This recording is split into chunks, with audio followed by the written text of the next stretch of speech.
mine tried to buy a car but couldn't because they're on unemployment.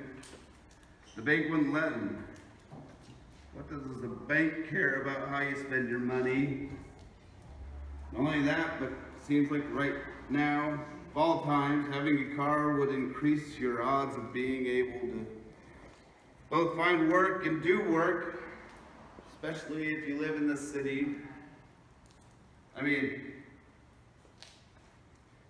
is the bank admitting that buying a car is a bad investment? The bank or the government? Is the government, how's buying a car any different than letting a corporation buy back its own stock, have a bailout? I mean, you can argue that buying a car actually helps the economy. Buying back stocks does nothing for nobody except make the corporation more money. They used to buy more stocks and therefore have more money to buy more stocks. We do the cocaine to have the energy to do the work that will give us the money to buy the cocaine so we can have the energy to do the work that will give us the money to buy the cocaine.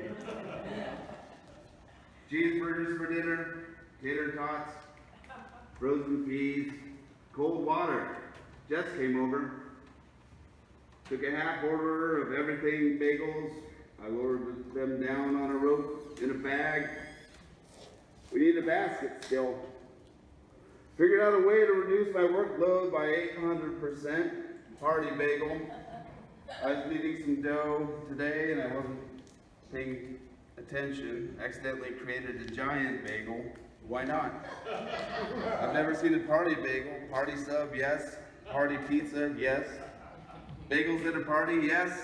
Just never a party bagel. You can do a transition topping thing. Start plain and everything. Very stupid and very genius.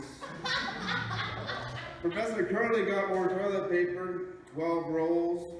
This morning I said, better hit the store today, babe. You're one turn away from wiping your ass with a throw rug. Thinking about buying a car, trying to imagine what life will look like in a few weeks, a few months, the subway, trains in general, airplanes. Although the idea of owning a car in the city fills me with annoyance, hurts my morals, but I don't see any way around it. Can't afford it, moment. How long before it becomes an albatross, dangling around our necks? I don't even have a driver's license. Can you imagine dealing with the DMV at the moment? NYC and gas, insurance, tags, inspections, parking tickets, parking. Professor Curley has a different disposition. She might actually use it. She likes the beach, the open parking lots. The road specious notion that being able to drive to Albany, New York is some good American freedom. Makes me hot, bored, and slightly carsick just thinking about it. But then again, I once walked 10 miles to collect $40 from Ross Johnson because I was so broke. So don't listen to me about the nature of freedom. Freedom is just another word for nothing less to lose.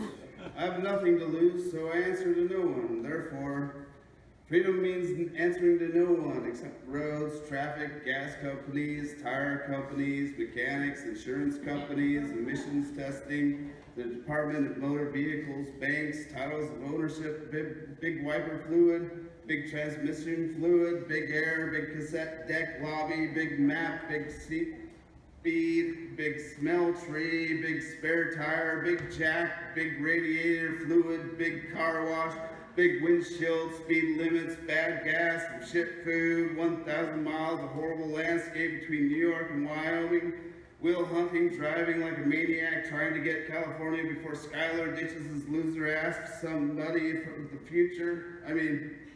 If you think about it, the last scene of Good Will Hunting, Will is driving on the open road heading to California to win Skylar back. His buddies bought him a car for his 21st birthday. There's no indication that he even knows how to drive a car. True, he's a math genius. He's been living on his own for what seems like many years, but that has to do with the ability to drive a car. There's no montage in the movie where he learns to drive a car. They infer that he is an alpha male in their friend structure because he gets shotgun. It seems like he implies that he's like true cowboy. He doesn't have to drive and he doesn't have to open fences. All I'm saying is Will Hunting would be a menace on the road. He doesn't have a license. He most likely doesn't know how to drive a car. He spent his entire life in South Boston. He'd probably get distracted driving and start writing equations on the windshield, causing a massive pileup just outside of Philadelphia. I was thinking I might write the treatment for Goodwill's Hunting 2. T-O-O. When Will gets to California, Skylar is shacking up with the creepy teacher's assistant, or favorite professor.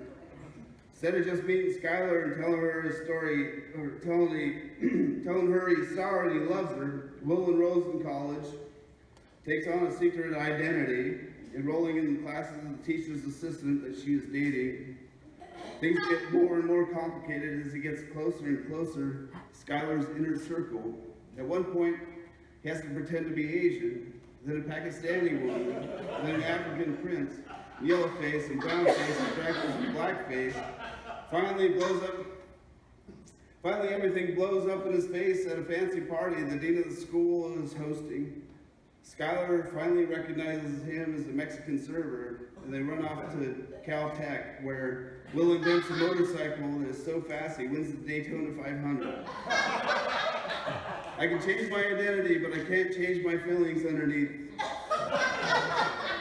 Just one of the guys meets Soul Man, meets Breakfast at Tiffany's, meets Bachelor Party, meets Revenge of the Nerds, meets Still Smoking.